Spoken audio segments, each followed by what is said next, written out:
ریدی توش بابا. اونجای چقدر این برداری کردنی. نه خواستم این ساختمون هم ببینم یه بار. همینجا کاری نداشته. قرمز رو بزن دوباره.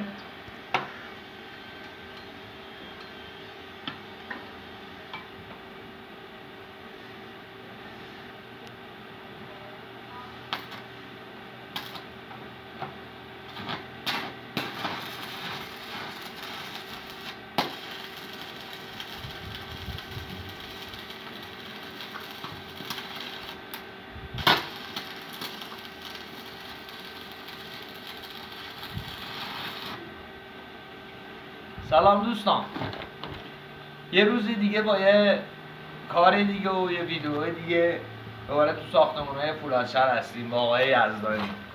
امروز یکی از واحدهای دوباره همون بلوک دیسه رو شروع کردیم و داریم کار میکنیم. انشالله که حمایتمون کنیم و بتونیم این بلوک رو به زودی تموم کنیم. موفق و مؤید باشید. خدا نگهدار.